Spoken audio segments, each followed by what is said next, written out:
Mercedes are in the middle of a crisis. The W14 looked like a massive letdown during the first race in Bahrain, and although the result was better during the second weekend in Jeddah, the team isn't happy.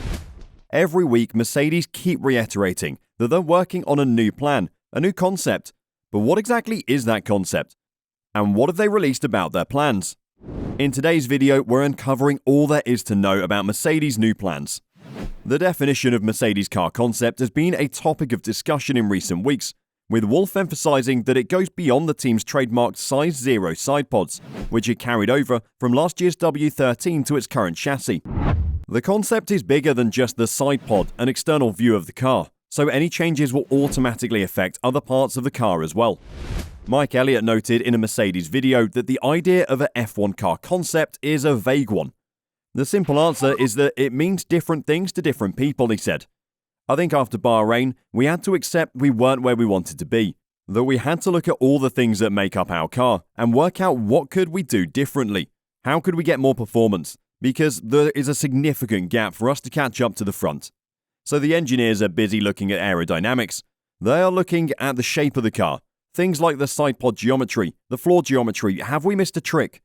But we are also looking in the simulation world of, are we targeting the right things? Are we pushing the aerodynamics in the right direction? We're looking at the mechanical setup of the car. Are things there that we're missing? What else can we bring to the car that's going to add performance? And we're trying to do that as fast as we possibly can, because we want to get back to the front. We want to be competing at the front, and the only way we're going to do that is by accepting that we're not in the position we want to be, and fighting and working really hard to get back there.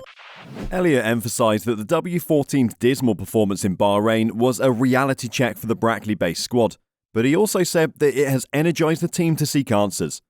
Obviously, Bahrain was a real reality check, and to find ourselves in the position we found ourselves in, not being competitive, was a real disappointment, he said. A disappointment for the whole team. But you have to get yourselves through that, and you have to turn that into, what are we going to do about it? How are we going to bring the sort of energy and what we're capable of doing? How are we going to move ourselves forward? How are we going to get ourselves back to the fight? And actually, walking around the factory, there's a huge amount of energy. There's a huge amount of work going on. We're starting to see some of the development come through already that's going to get us back into this championship fight. All we can do is just keep pushing. I've been really pleased to see the attitude in the team. Asked about the potential form in the Australian GP, he said, "Firstly, our main aim at the moment is to continue learning. We've only had 2 races so far. It's difficult to build trends from that. In terms of the actual characteristics of the circuit, Australia is probably front limited and probably more like Jeddah than like Bahrain. So let's hope that we can find another small step forward, get a bit more competitive, find the learning that's going to help us move forward in the long term." But even though they performed better in Jeddah, it looked to be bad at first. As Mercedes' bad start to the season seemed to be continuing as it struggled in Friday practice. But following the overnight work, the team discovered additional performance for qualifying. They will hope they have more answers to on-track problems before they arrive in Australia. But when Lewis Hamilton struggled to understand some aspects of the W14 during practice, teammate Russell went on and qualified 4th, which became 3rd following Charles Leclerc's grid penalty. It led Russell saying after qualifying that Mercedes gained more performance in a week than we found in almost a month. Mercedes' race performance improved as well, with both cars surpassing the Ferraris. Russell was temporarily given 3rd place due to misunderstanding about Fernando Alonso's final results, but he was later confirmed as 4th ahead of Hamilton.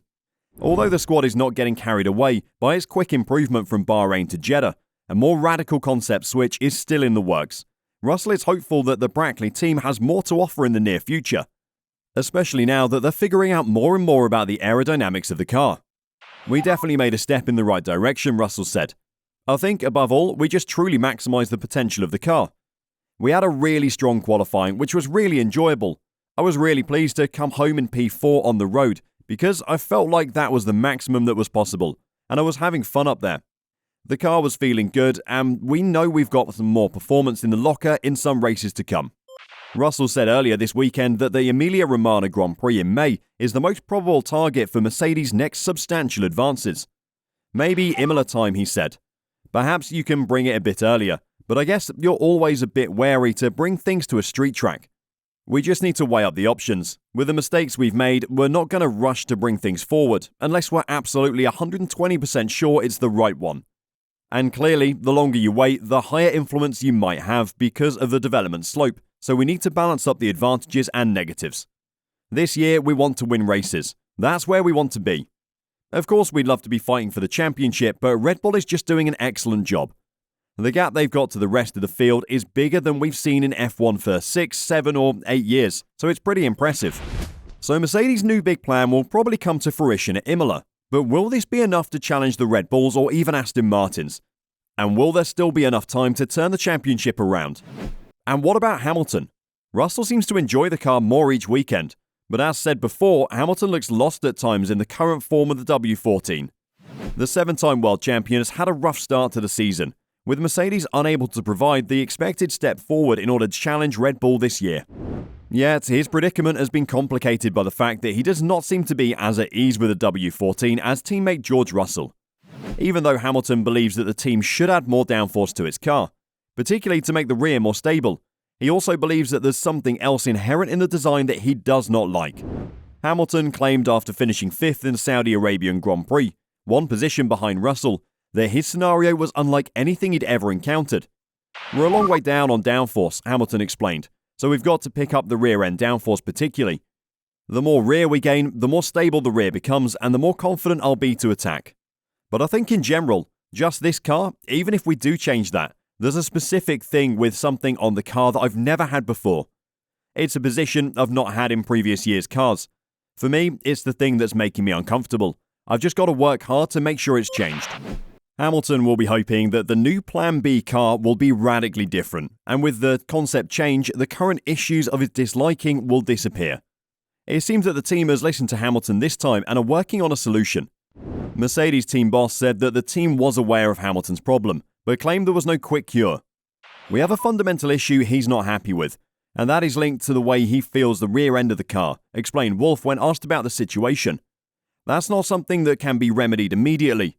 The drivers are the most important sensors in the car, and if they tell us that's what they feel, we need to consider that. Although Hamilton has not elaborated on the issue, it seems to show itself in making the car quite uncomfortable for him when pushed to the limit, particularly in qualifying, leaving Hamilton further down on the grid. It's on a massive knife edge when you're above about 95%, he said. But when you're in a race stint, it's much more controllable and predictable.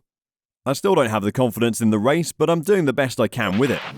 Although Hamilton's start to the season has not been ideal, the team found solace in beating Ferrari in Saudi Arabia last weekend.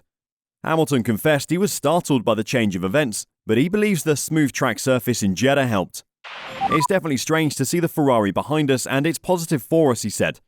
It's a different surface here, and we don't really understand why on this surface our car works one way and it's different in another.